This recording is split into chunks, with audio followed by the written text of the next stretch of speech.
Terus digeser Bapak Ibu sekalian.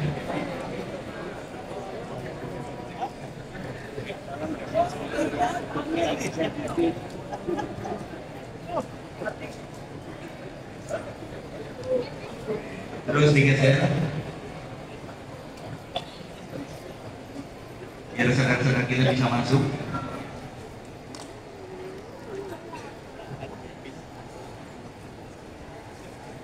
Ayo merapat.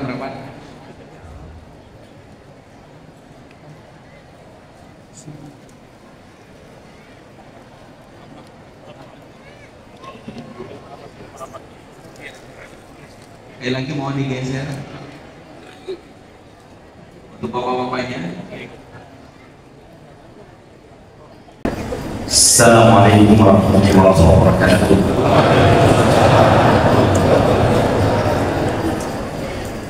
Alhamdulillah alladzi bi ni'matihi tatimmu shalihat.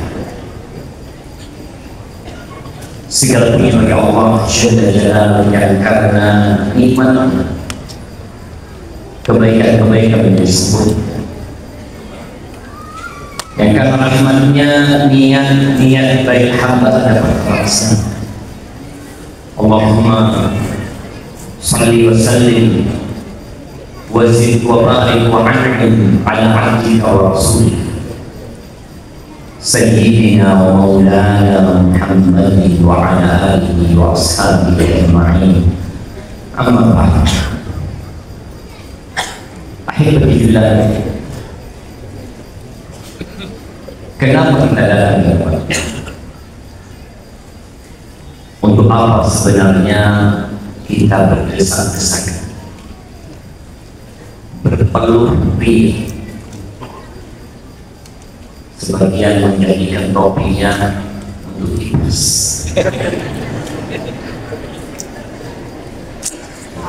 La haula wala quwwata illa billah. Suatu hari kelak matahari akan bergerak.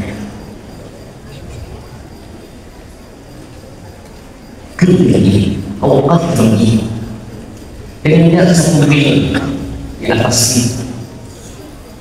Kemudian manusia akan mulai berkeringat.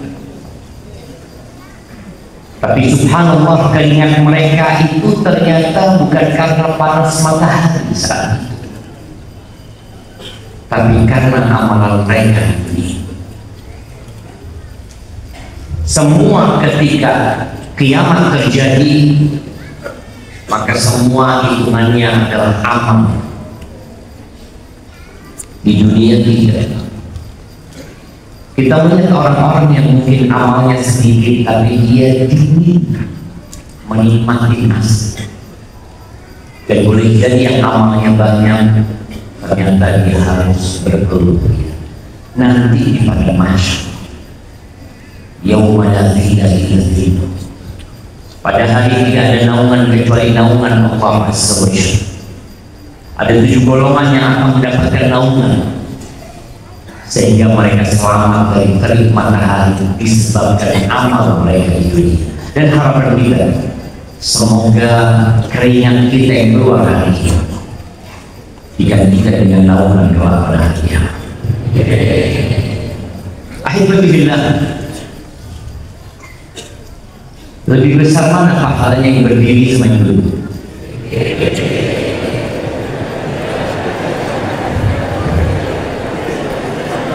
Nah, iya, semua akan mendapatkan sesuai amalan. Mungkin yang berdiri merasa, wah anak lebih capek. Nggak tahu kalau yang di depan ini subuh sholat di masjid belakang. Alhamdulillah, anak sedih sebenarnya ketika masuk ke tempat ini. Sebuah bangunan yang diproyeksikan menjadi sunset di antara hotel-hotel yang mewah, gedung-gedung yang indah, sunset mangkrak dan jelas. Di antara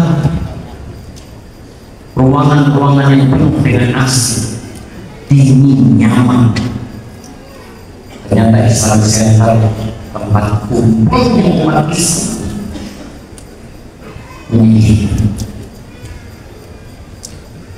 ini menjadi bahan untuk kita renungkan bersama. Apa sebenarnya yang kita cari dalam kehidupan? Banyak manusia mencari kesenangan lupa dengan keselamatan. Padahal Rasulullah SAW mengatakan huffatil jannatu bil makari. Surga itu dikelilingi dengan hal-hal yang tidak menyenangkan. Antum kalau masuk surga tidak menyenangkan jalan menuju surga. Sulit, repot, capek, melelahkan. Itu jalan menuju surga. Sedangkan jalan menuju ke neraka wa huffatil syahwat. Neraka itu dikelilingi dengan hal yang menyenangkan semua.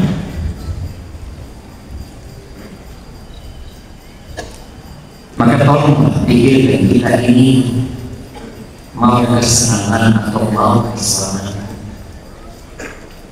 Ya mungkin untuk kepanasan. Kayaknya ini perlu digerakkan.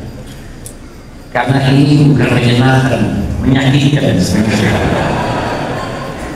Ya, ini bukan gimana? Masya Allah. Makna masih tahan. Kita baru memulai makna. Iya, mungkin hikmahnya kita perlu ke sauna lagi. Alhamdulillah, kita semua mengaku orang Islam. Kita mengatakan la ilaha illallah sebagai ikrar tauhid, dan kita tahu la ilaha illallah adalah kunci surga. Sebaik apapun manusia memiliki banyak kontribusi kepada negara, kepada bangsa, kepada manusia, yang mungkin di hadapan manusia dia akan mendapatkan Nobel penghargaan. Tapi apabila dia tidak mengatakan la ilaha illallah, tak bakalan masuk surga. Kenapa bisa seperti itu? Ya karena Allah Azza wa Jalla yang menciptakan manusia, dia tidak minta banyak kepada manusia. Awal yang wajib, kewajiban yang paling utama, yang paling agung dalam agama kita adalah la ilaha illallah. Wa laqad ba'atsna fi kulli ummatin rasulan an i'budullah wa ijtanibut taghut. Kata Allah, kami telah mengutus di setiap umat itu rasul. Apa sebenarnya dakwah para rasul? Anibudullah, agar kalian mentauhidkan Allah dan menjauhi sesembahan-sesembahan selain Allah. Selesai cuma. Masya Allah.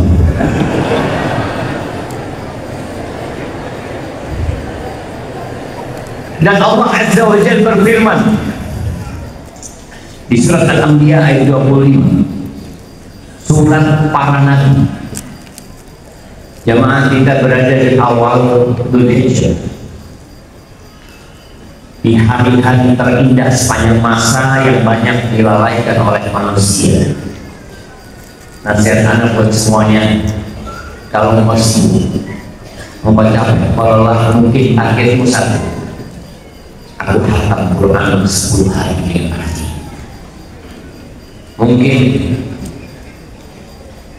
Mungkin apa enggak? Lemas. Ditanya mungkin langsung terlalu berat. Ketika kita punya target yang besar, capek badan kita, betul. Aku pikir orang-orang sukses yang sekarang dia duduk di atas kursi yang nyaman dan empuk, Dia dulunya tiduran bermalas ria tidak juga. Ajma'atil uqala min kulli ummah, setiap orang yang berakal sehat dari setiap bangsa, dari setiap negara, dari setiap ajaran, keyakinan, mereka bersepakat.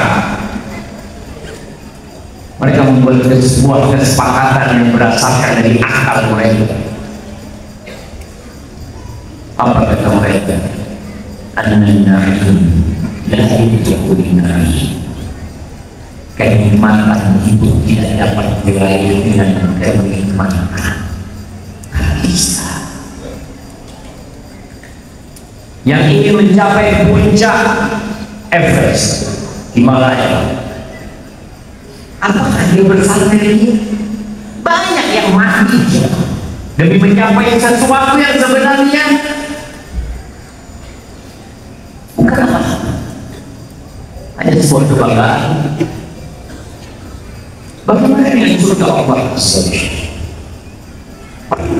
Aku targetkan insya Allah tinggal berapa hari Idul Adha. Delapan. Nah, kalau target antum hatam Quran sampai malam 10 Dzulhijjah, berarti sehari dapat juz 4 lebih gimana? Mungkin tidak sehari apa menghatamkan 4 juz Al-Quran, mungkin tidak. Apa tidak mungkin? Rasulullah Sallallahu Alaihi Wasallam, oh itu kan Rasulullah Ustaz. Lu contohnya kita siapa? Kalau kau mengatakan itu kan Rasulullah, orang-orang Mekah, orang-orang musyrikin itu tak mau Rasulnya manusia. Mereka menyebut bukan malaikat itu. Allah jadikan Rasulnya manusia supaya bisa dicontoh. Kalau malaikat, oh ya pantas malaikat, tapi ini manusia.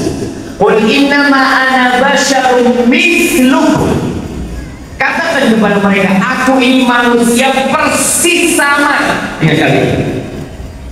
Bedanya satu, yuha. Bedanya aku mendapatkan wahyu.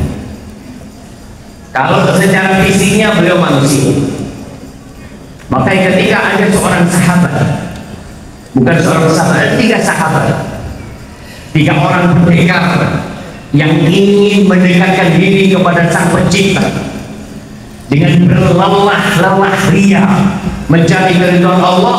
Mereka datang ke rumah istri-istri Nabi. Kita bicara tentang perang tauhid dalam menghadirkan kebahagiaan dalam rumah tangga. Mereka datang ke rumah istri-istri Nabi. Mereka tak mau katanya orang, mereka mau katanya istri Nabi SAW. Karena sejatinya yang lebih kenal sama suami itu siapa? Istri. Aku datang ke sini tersenyum, kata istrinya, munafik.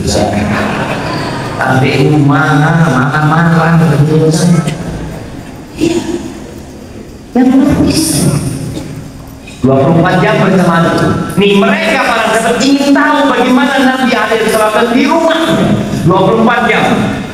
Kali-kali 10 tahun. Kayak apa sih ibadah Rasulullah SAW? Karena istri Nabi SAW sholat malam, beliau tidur. Hanya bukan Nabi sisa sholat, enggak, tidur. Terus Nabi puasa terus enggak? Enggak. Kadang kala beliau puasa, kadang kala beliau berbuka. Dan istrinya mereka. Akhirnya 3 orang ini berinisiatif untuk lebih baik seakan-akan dari ibadah Nabi SAW. Mereka takhaluha, mereka menganggap ibadah Nabi kok sedikit ya. Alhamdulillah, ibadah itu bukan hanya sisi, ibadah itu bukan hanya lisan, Ibadah yang paling utama itu adalah tauhid dan keimanan yang mengucap di dalam jiwa. Ada ibadah hati. Ketika mereka menganggap sedikit, lalu 3 orang ini berlomba-lomba dalam kebaikan dan kita diperintahkan untuk berlomba-lomba dalam kebaikan. Yang satu mengatakan amma ana fa'aqumul lail wa la ana. Aku setelah dapat informasi ini, maka aku akan membuat sebuah keputusan. Aku akan sholat sepanjang malam dan tidak akan tidur. Ya akan lakukan itu sendiri. Yang satu mengatakan nama anak, oh mau sholat malam ya, oh aku enggak. Aku akan puasa sepanjang tahun, tidak akan berbuka. Yang ketiga, ini namanya berlomba-lomba dalam kebaikan ya. Oh kok sholat malam nggak putus, kau puasa nggak putus, aku tidak akan menikah. Keren ya tadi. Supaya dia fokus ibadah. Kalau engkau sholat malam masih punya istri, aduh digodain istri, lagi sujud dipegang sama istri, bang, aduh, assalamualaikum waktu sujud. Ini belum selesai sholat assalamualaikum, digodain istri. Puasa, puasa sunnah. Puasa sunnah itu boleh dibatalkan. Boleh nggak boleh? Boleh. Maka yang ketiga mengatakan aku tidak akan menikah supaya bisa lebih baik daripada kalian. Ini semua berlomba-lomba dalam kebaikan. Informasi menyampai kepada Rasul Sallallahu Alaihi Wasallam. Maka Nabi Alaihi Wasallam naik ke atas mimbar, mengumpulkan para sahabat. Lalu beliau mengatakan, ma balu aqwamin, ada apa ini? Dengan orang-orang yang mengatakan ini dan ini dan itu.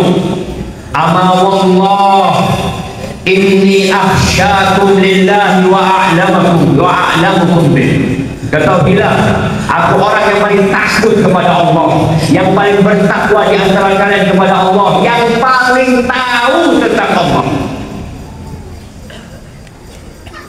Rasulullah SAW,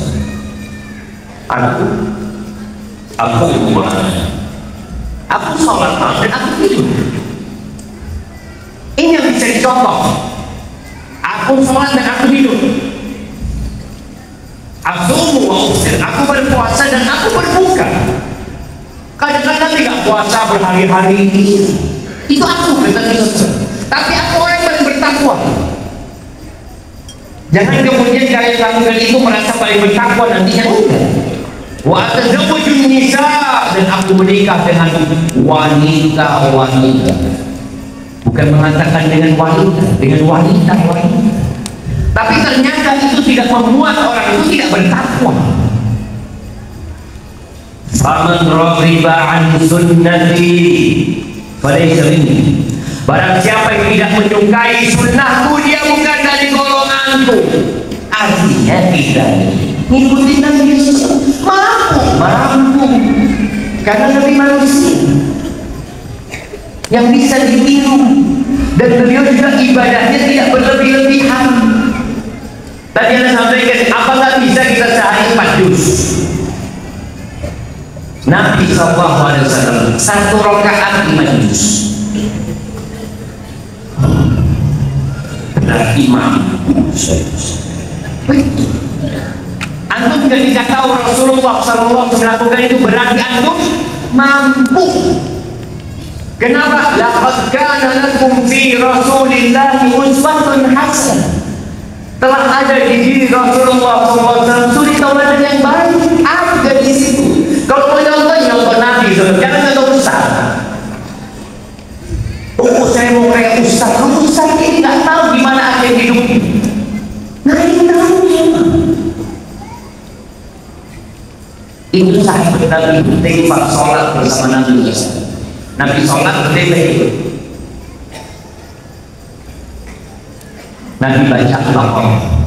Kata beliau mungkin 100 ayat lebar.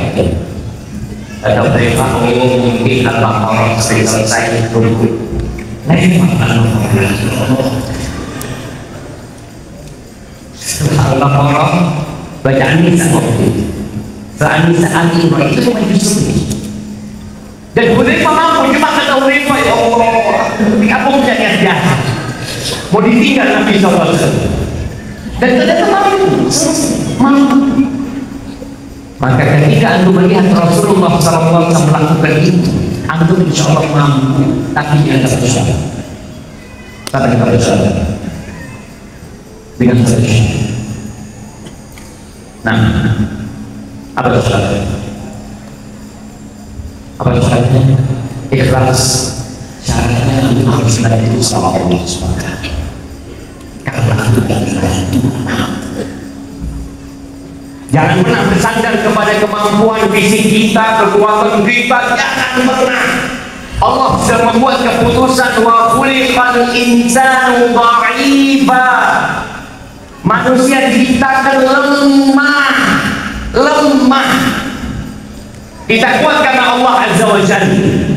Kita mampu karena Allah Azza wa Jalla. Dan setiap sholat kita mengatakan iyyaka na'budu wa iyyaka nasta'in. Kita berlepas diri dari semua kemampuan kita. Hanya kepadamu kami beribadah dan hanya kepadamu kami minta pertolongan. Allah kita nggak mampu duduk di sini, ya malah Allah nggak bantuin kita. Yang berdiri mampu sampai jam berapa? Anda nggak akan mampu 5 menit berdiri kalau Allah nggak bantu. Maka jangan merasa Ustaz, Anda biasa disetrap dulu waktu SD. Allah mampu. Tanpa bantuan Allah kita nggak mampu. Maka ingat, semua nabi yang diutus itu untuk menyampaikan kepada mereka annahu la ilaha illa ana fa'budun. Nggak ada Tuhan yang berhak disembah kecuali aku, fa'budun. Bukan hanya sebagai informasi, tapi beribadah kepada aku saja. Ahibati billah, Mu'adz bin Jabal radhiyallahu ta'ala anhu, salah satu ulama para sahabat, dia pernah ditanya sama Nabi alaihi salatu wasallam, ya Mu'adz, subhanallah, Nabi itu kalau ngasih tahu nggak selalu menyampaikan secara langsung. Ini juga metode orang tua ngasih tahu anaknya, ditanya, diajak untuk diskusi. Kalau dikasih tahu langsung belum tentu dia konsentrasi. Nabi alaihi salatu wasallam bertanya, ya Mu'adz, wahai Mu'adz, di riwayat lain dikatakan labbaik ya Rasulullah, labbaik wa sa'daik. Tapi waktu itu naik keledai sama belakang, ya Mu'adz, panggil lagi, wahai Mu'adz, labbaik wa sa'daik ya Rasulullah. Jangan berkata-kata dipanggil lagi, lalu Nabi bertanya kepada Mu'adz, adri ma haqqullah 'alal ibad.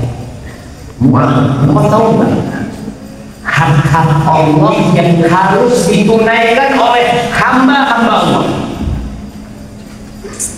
Siapa bukan hamba Allah di muka bumi? Presiden hamba Allah bukan? Hamba Allah. Raja hamba Allah yang mereka tidak akan bangun dari tempat tidurnya kecuali Allah mengizinkan mereka bangun, yang mereka tidak akan dapat mengunyah makanan kecuali Allah mengizinkan makanan untuk dikunyah. Semua hamba Allah Azza wa Jalla. Mau rakyat jelata, mau pejabat negara, mau apapun posisi dia, kita harus ingat kita itu budak hamba. Hamba punya apa? Kita tahu hamba sahaya itu punya apa? Gak punya apa-apanya. Semua yang dia miliki milik tuannya. Dan kita sama. Antum punya rumah milik Allah. Tapi sertifikat atas nama anak, kalau ini mati diwariskan ke anak. Artinya bakal hidup selalu, nggak mati juga. Semua hamba Allah Azza wa Jalla. supaya kita tahu diri. Pernah ada cerita,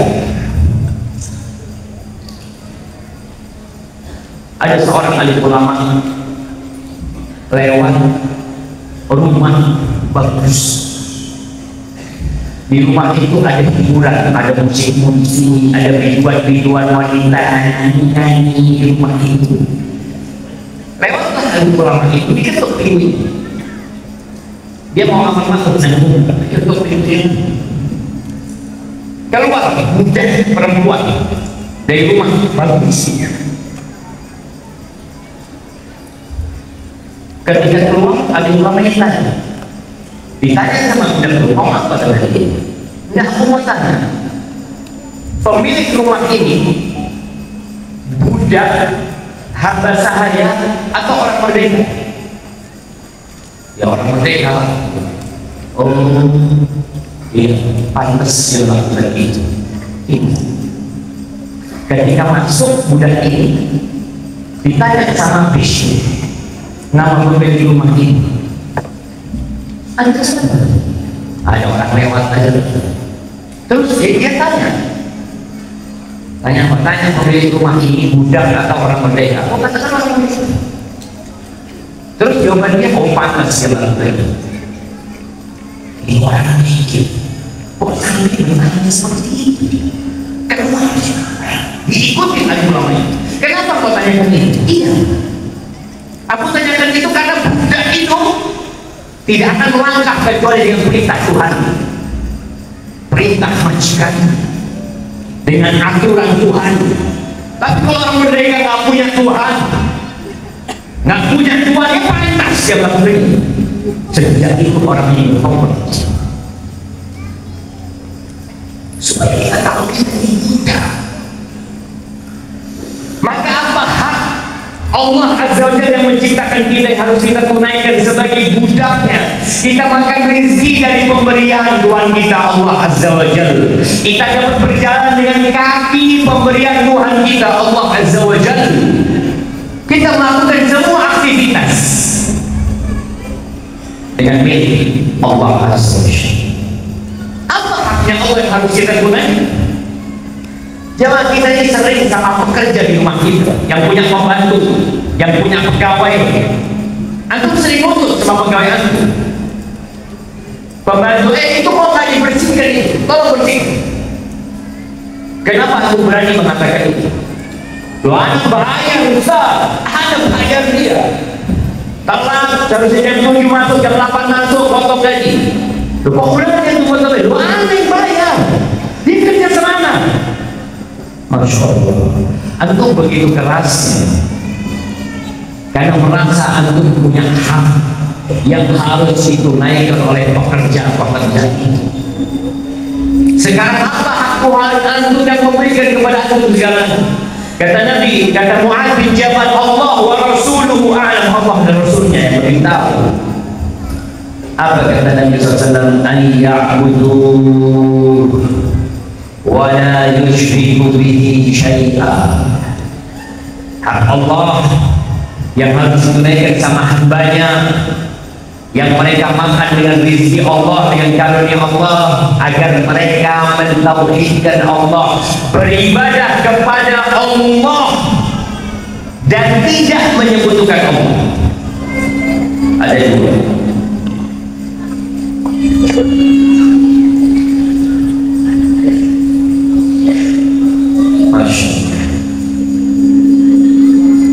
Beribadah kepada Allah Azza wa Jalla, ya, sholat, berangkat haji.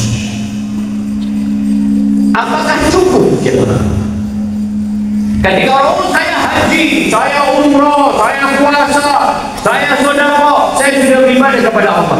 Tapi apakah engkau sudah meninggalkan kesyirikan? Karena kalau orang beribadah kepada Allah, namun dia tetap melakukan kesyirikan, nggak diterima sama Allah Azza wa Jalla. Allah tidak menerima. Sampai Allah mengatakan kepada Nabi kita Muhammad alaihi salatu wassalam, "Wa laqad uhiya ilaika telah diwahyukan kepadaku. Siapa kamu di sini?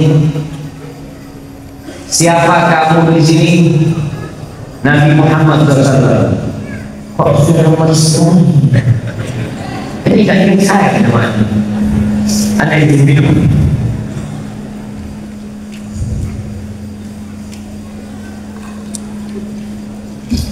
Mungkin sekitar puasa.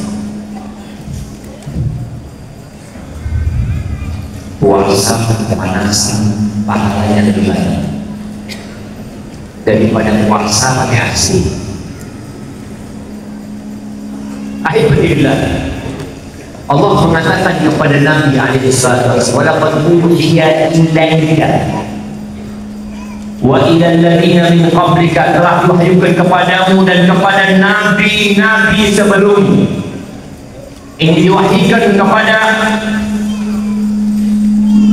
Nabi Nuh alaihissalam, diwahyukan kepada Nabi Ibrahim, diwahyukan kepada Nabi Musa, diwahyukan kepada Nabi Isa dan seluruh nabi.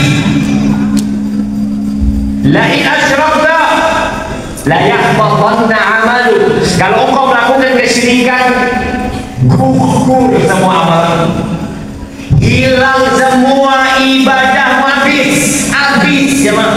Capekmu, lelahmu, habis neraka tempatmu.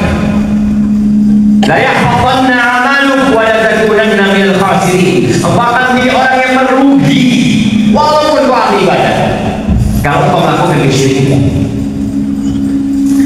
Disebutkan dalam sebuah asar bahwa Umar bin Khattab melihat seorang pendeta yang beribadah di biara bertahun-tahun dengan jenggot yang sudah putih. Dia beribadah di biara itu. Umar nangis melihat orang tua ini yang sudah sepuh ketika beribadah. Maka aku menegur, "Ya Amirul Mukminin, wahai Amirul Mukminin, kau kenapa dari seorang Nasrani? Bukan Muslim gimana?" Ini aku bersiap sama dia yang beramal bertahun-tahun, amilatun nasibah, beramal capek lelah, dapat apa? Tasla naron hamiyah. Bukankah beramal, mereka beramal capek masuk ke neraka yang panas. Muslim mungkinkah melakukan kesyirikan? Mungkin. Nabi alaihissalam dikasih peringatan, yang peringatan ini sebenarnya untuk seluruh umat manusia. Kalau engkau melakukan kesyirikan, semua amalanmu, engkau mau haji 27 kali, engkau mau haji 30 kali. Ada orang yang haji 27 kali ya man? Ada? Siapa? Pemimpin umroh dan haji. Mutawin tiap tahun haji mereka. Yang jelas kalau engkau melakukan kesyirikan bakal merugi, capek, lelah, nggak ada. Akibat bila itu hak Allah yang harus kita tunaikan. Dan perintah Allah yang paling agung adalah tauhid. Yang pertama ditanya di dalam kuburan adalah man rabbuk. Engkau nggak ditanya tentang sholat, engkau nggak ditanya tentang amalan yang lainnya. Yang ditanya awalan adalah tentang sebuah keyakinan di dalam jiwa, amalan hati. Mana? Para sahabat ketika Nabi menjelaskan ini alaihi salatu wassalam, yang gimana? Di mana dia bisa menjawab dalam kondisi yang menakutkan di kuburan itu? Berapa banyak orang yang ditangkap sama polisi atau dipanggil sebagai sebuah saksi, ditaruh di ruangan tertutup, dibiarkan di ruangan tersebut gelap gulita. Kemudian tahu-tahu datang satu orang menggebrak meja, mengatakan, "Siapa namamu?" Nama dia bisa lupa dengan namanya sendiri. Engkau tinggal di mana? Tinggal di jalan karena Maka para sahabat berpikir, gimana kita mau bisa jawab ya Rasulullah dalam kondisi yang menakutkan di alam yang berbeda, ketika malaikat Munkar dan Nakir menggali kuburan dengan ta'limnya yang warnanya aswadani azraqan, warnanya blue black, biru hitam, lalu didudukkan, ditanya man rabbuk,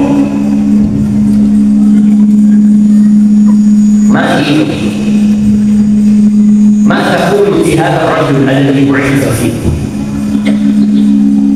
Ya, maka Nabi alaihi salatu wasallam mengatakan, yuthabbitu Allahu alladhina amanu bil qawli tsabit fil hayati dunya. Allah akan meneguhkan orang-orang yang beriman, orang-orang yang beriman, yang benar, yang bukan ikut-ikutan, yang Islamnya bukan hanya kenapa kau Islam lu tak kampung Islam semuanya Ustaz, masa anda mau bukan Islam? Maka itu sudah Masya Allah, ibu dia belum selesai.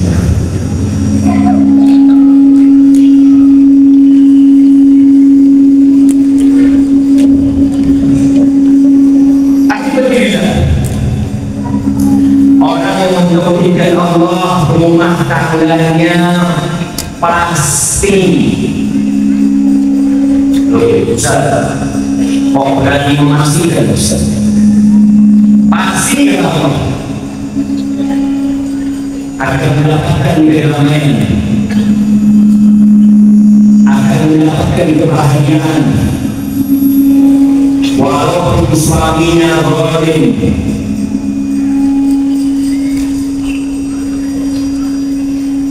Masya Allah.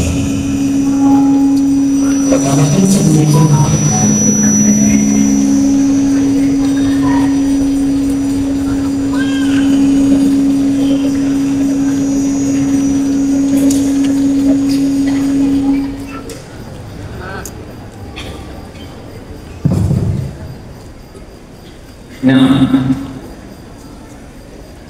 orang yang mentauhidkan Allah, yang benar keimanannya, maka sesuai dengan kebersihan hatinya dari syirik, kesempurnaan iman dan tauhidnya, dia akan mendapatkan kedamaian di dalam keluarga.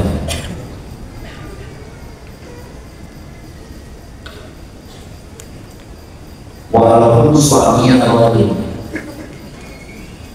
ibu-ibu kadang-kadang merasa berdosa. Ada suami ini yang memang tidak sejalan Fir'aun besar. Tak ada seperti Fir'aun.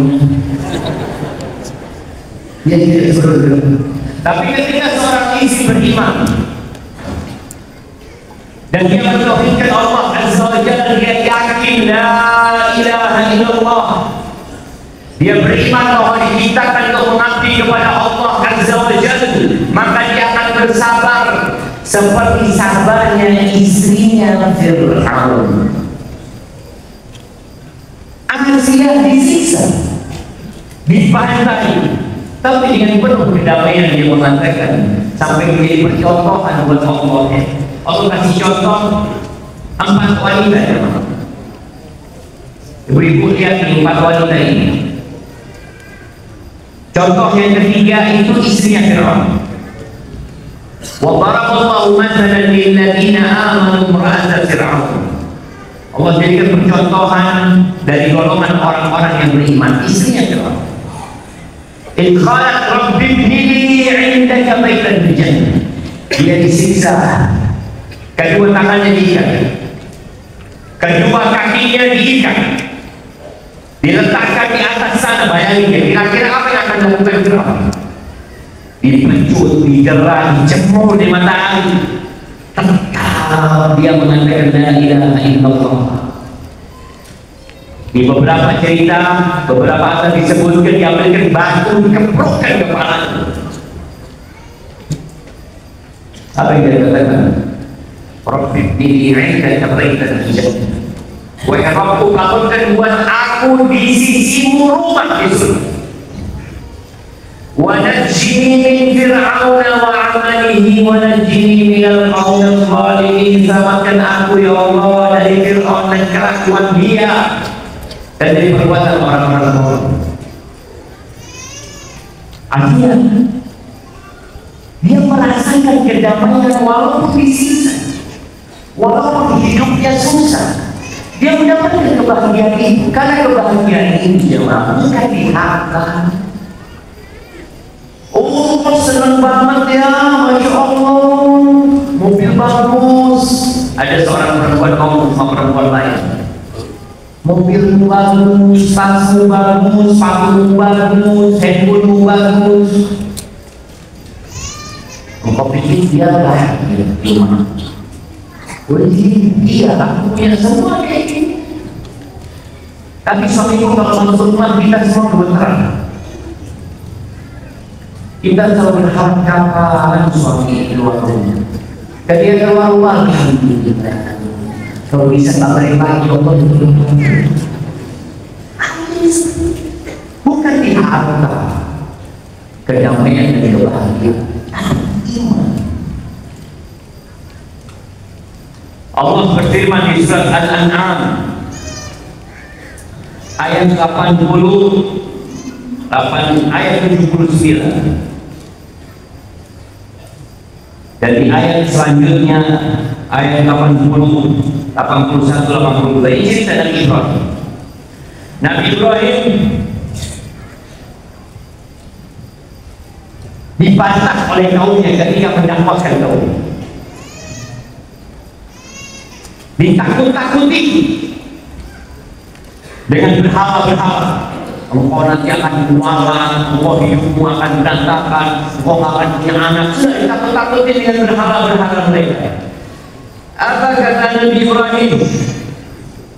Wala akhafu ma tusyrikuna bihi.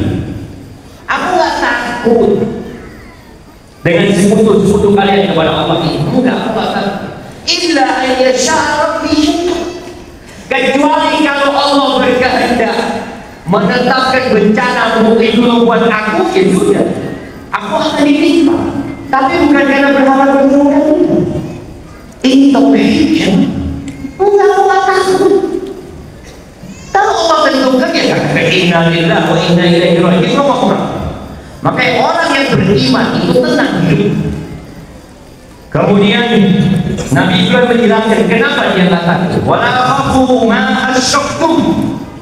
Wa kaifa akhafu ma asyraktum? Gimana aku takut dengan sekutu-sekutu kalian? Wala takhafuna annakum asyraktum billahi ma lam yunzil bihi 'alaikum sultan. Kok kalian takut ya? Kok kalian tidak takut? Kalian melakukan kesyirikan, itu berhala kalian yang bikin. Itu berhala kalian yang minta-minta, jadi ngomong itu. Maka ketika Nabi Ibrahim menghancurkan berhala-berhala itu, ditangkap Nabi Ibrahim. Ibrahim, a'anta fa'alta hadza bi alihatina. Ya Ibrahim, engkau yang menghancurkan berhala-berhala ini ya Ibrahim. Apa kata Nabi Ibrahim? Aduh, bal fa'alahu kabiruna.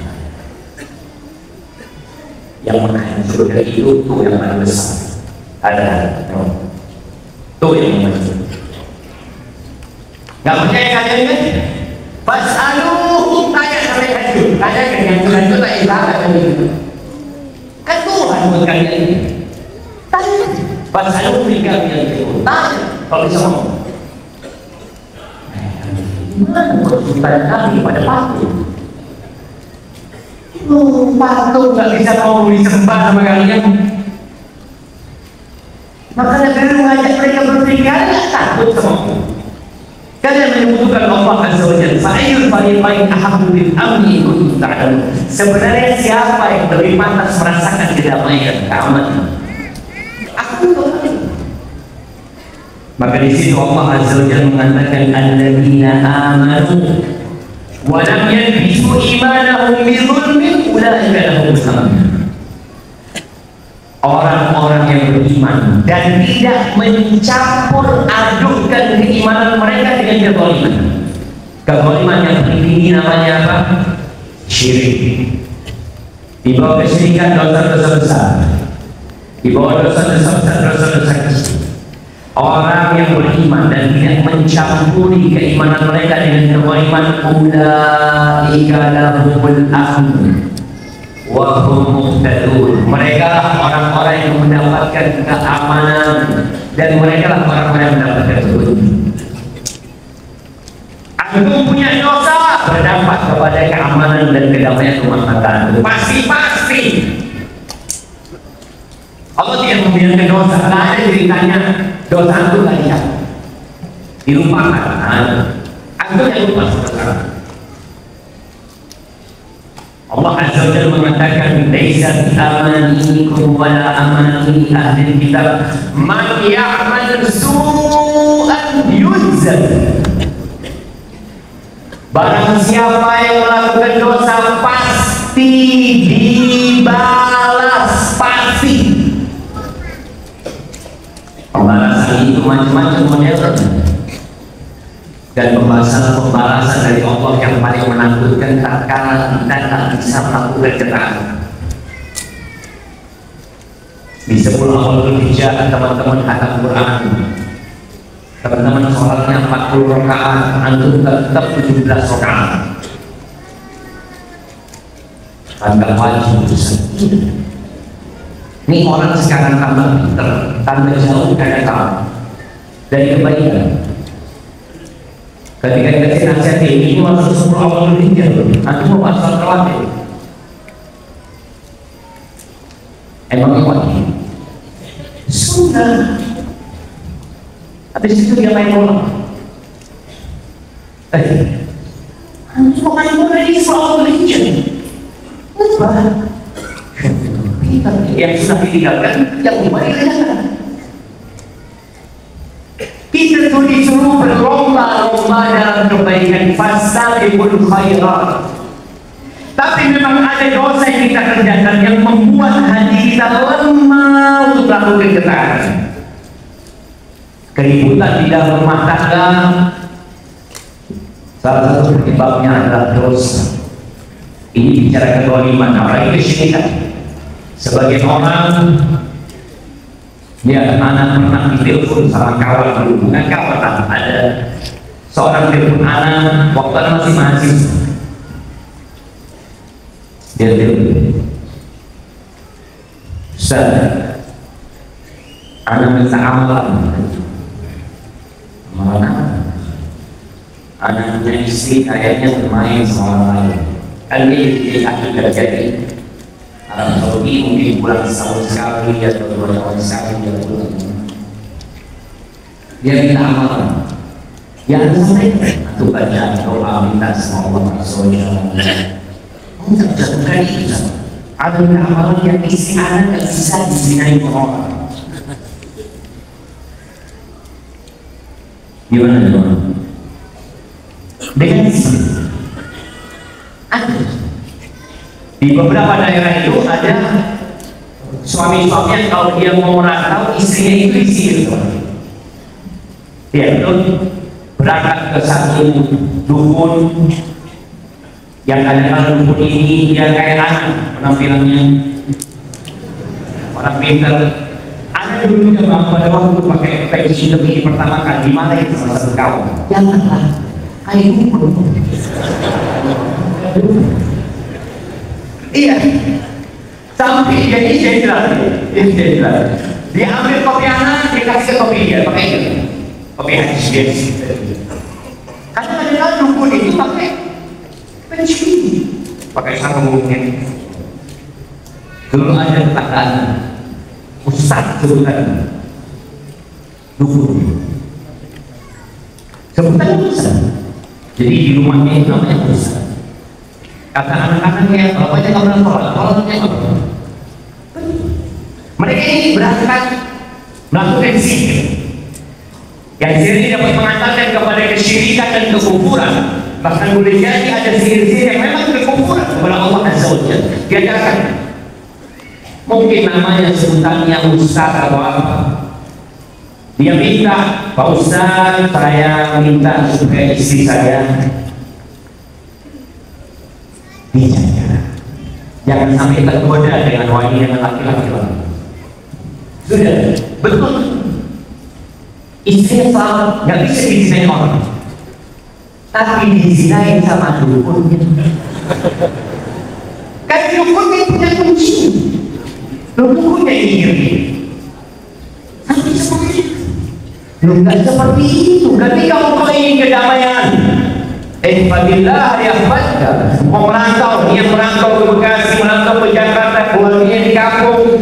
Kalau engkau menjaga Allah Azza wa Jalla, engkau mentauhidkan Allah, menghindari dosa-dosa besar, Allah jaga istrimu.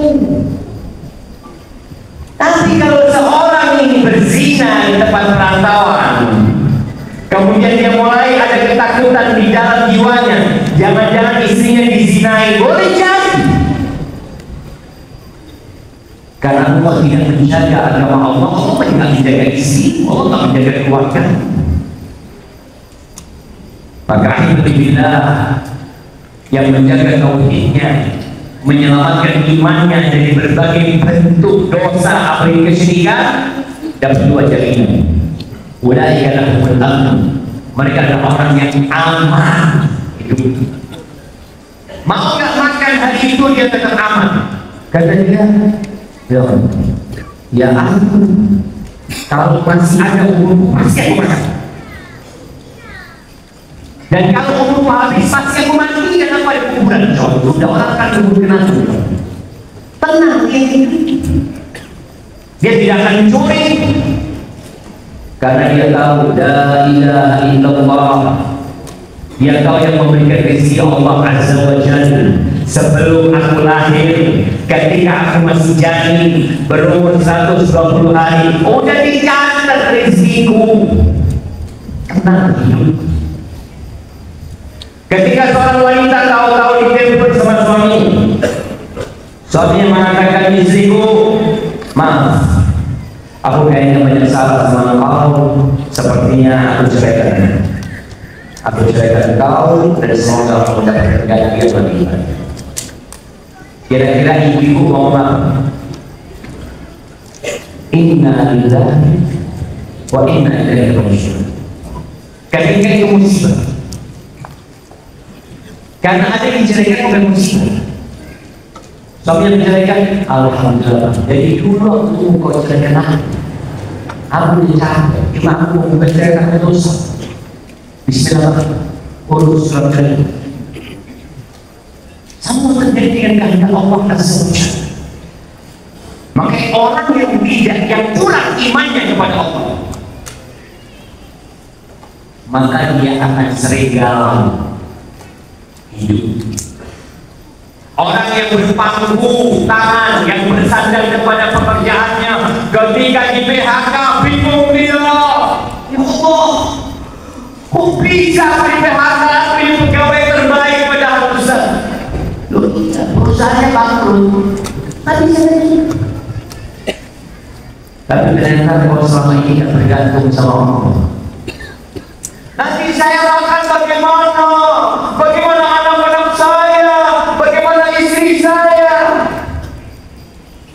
tuh anak-anakmu, tuh istrimu, tuh orang tuamu yang ngasih rezeki, bukan kamu, bukan dirimu. Allah mengatakan, nahnu narzuquhum, kami kata Allah yang ngasih rezeki kepada mereka dan kepada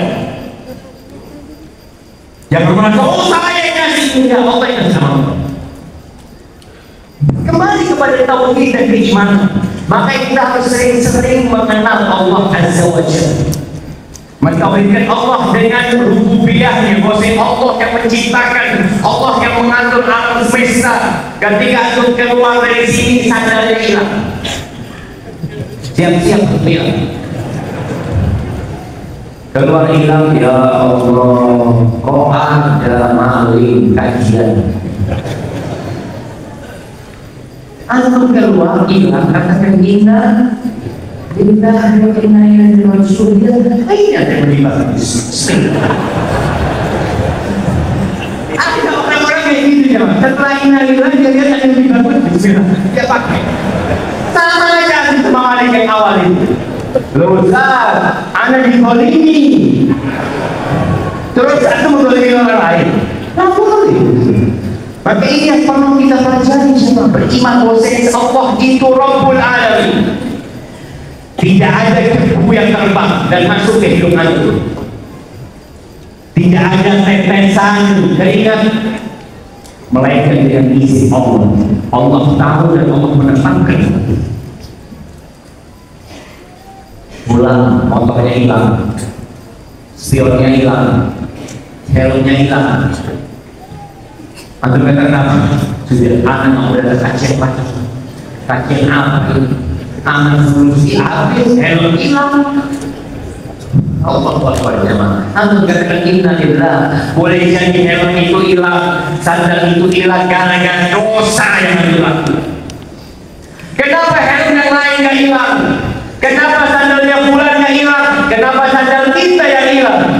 Boleh jadi dosa kita. Sehingga itu. Maka akhirnya kenal Allah bahwa dia Rabbul Alamin. Kenal Allah bahwa dia ilah, hanya Allah yang berhak disembah. Antum meminta sesuatu, minta langsung sama Allah. Oke, kita boleh doa berperantara dengan orang soleh yang masih hidup. Antum boleh datang ke orang soleh, datang ke orang tua, telepon akrabah, doakan ya, anak mau melamar kerjaan Pak. Boleh bertawassul dengan orang tua, tapi dengan orang mati jangan.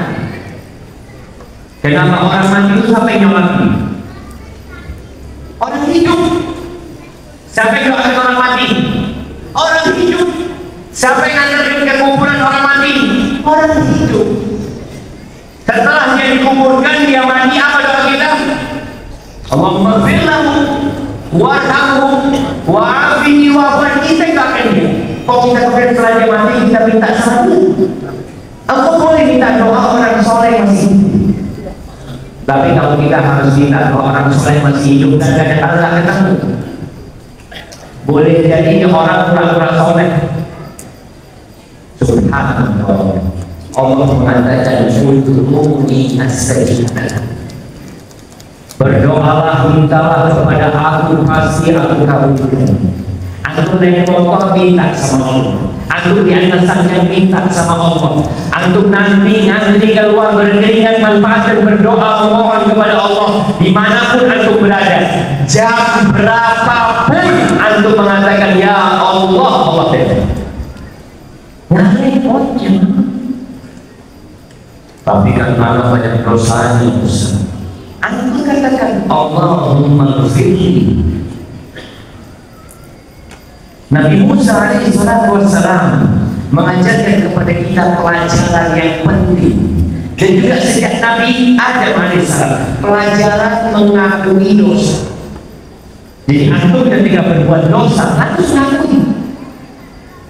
Nabi Adam ketika berbuat dosa beda sama iblis, sama-sama berbuat dosa. Ketika iblis tanya kenapa kau mau sujud, apa kata iblis? Ana khairun minhu, aku lebih baik dari dia. Membangkang. Nabi Adam ketika makan dari buah itu bersama Hawa, alam anhakuma an tilkuma syajarah. Bukankah aku sudah larang? Kenapa? Apa kata Nabi Adam? Rabbana zalamna anfusana wa in lam taghfir lana wa tarhamna lanakunanna minal khasirin. Kami membuat diri kami yang salah, Allah. Kami yang salah. Kalau mau mengampuni kami, kami menjadi orang-orang rugi. Langsung mengampuni. Jadi ketika aku merasa anu terlalu berdoa sama Allah dan anak banyak dosanya, ketika itu aku katakan Rabbana zalamna anfusana, Allah mengampuni kami yang rugi. Serta itu berdoa. Nabi Musa ketika memisah dua orang yang berantem, ini dipisah, didorong sama Nabi Musa mati. Dari mati Nabi Musa. Apakah kemudian Nabi Musa mencari-cari alasan, mengatakan ya Allah, aku nggak sengaja ya Allah, ini orangnya ya orang cuma dorong dia ya Allah, aku nggak salah sebenarnya. Nabi Musa tidak mengatakan itu. Beliau mengatakan hada min amali syaitan. innahu aduwwun mudillun rabbi inni zalamtu nafsi faghfir. Ini kerjaan setan ya. Setan itu musuh nyata. Aku mengolimi diriku sendiri ya Allah, aku punya aku ya Allah. Bayangkan, kita tuh sering nyalakan orang. Ini gara-gara pulang anda seperti ini, terus gara-gara dia. Loh, kok bisa dia yang salah? Ya berbuat salah. Maka Allah belajar mengambil kesalahan. Di sini kau bisa berhati bersihkan dirimu dari dosa, lalu meminta Allah. Minta jemaah, iblis ini berdoa dikabulkan semua. Iblis aja dikabulkan doa. Kenapa dia dikabulkan doa? Karena dia mentauhidkan Allah. Qala rabbi anzirni rabbi, Tuhanku. Dia minta sama Allah saja, anzirni ila yaumil ba'ts, tangguhkan umurku sampai hari dibangkitkan manusia. Allah. Masa iblis berdoa berani minta ampun sama Allah? Antum berani? Malu. Kok malu minta ampun sama Allah? Maka itu dibilang di antara tanda-tanda kebesaran Allah, kita beriman dengan tauhid rububiyah, tauhid uluhiyah, hanya Allah yang berhak disembah, tauhid asma wa sifat, Allah memiliki sifat-sifat yang mulia, nama-nama yang indah. Dalam urusan pernikahan, di surat Ar-Rum ayat 21 yang sering kita dengar apa kata Allah? Wa min ayatihi an khalaqa lakum min anfusikum azwaja litaskunu ilaiha. Di antara tanda-tanda kebesaran Allah, di antara tanda-tanda keesaan Allah, Allah menciptakan dari diri kalian pasangan hidup kalian. Apa tujuannya? Litaskunu ilaiha, agar merasakan sakan, merasakan sakinah, ketenangan. Ilaiha, kepada perempuan-perempuan. Mama yang harus sadar, wanita ini harus tahu bahwa dia adalah sumber sakinah. Bagaimana suaminya pulang ke rumah yang sudah capek, yang sudah lelah, yang mungkin suaminya berbuat dosa di luar sana, bagaimana masuk rumah merasakan sakinah. Banyak wanita menyalahkan suaminya. Suami anak kayak gini, suamimu buruk, engkau orang baik, atau engkau mau jadi buruk karena suamimu buruk. Jangan. Asia suaminya Fir'aun, tapi dia tetap menjadi orang baik. Dan kita tahu permisalan pertama kedua untuk wanita-wanita yang kafir siapa? Istrinya Nabi Nuh, istrinya Nabi Lut. Apakah sebagai istri Nabi pasti masuk surga? Maka jangan berpikir kalau suamimu ustaz, oh aman suami anak ustaz, insya Allah dia masuk surga pakai lanang. Orang akan dihisap masing-masing, dihisap masing-masing. Maka bagaimana seorang wanita? Suaminya berbuat salah, tapi dia tidak melakukan kesalahan, dia tetap menjalankan tugasnya. Oh, kok enak banget anak jalankan tugas anak. Suami tidak memberikan kewajiban-kewajibannya atau hak-hak anak. Kok ini akan dihisap sendirian nanti? Kalau ada hak-hak yang tidak diberikan oleh suami, boleh nuntut sama suami. Bapak-bapak siap dituntut sama istrinya? Ya, mana nggak siap? Soalnya kalau yang siap itu merasa baik, jangan, antum perlu juga minta maaf sama istri. Boleh jadi antum melakukan kesalahan yang antum yang istrinya.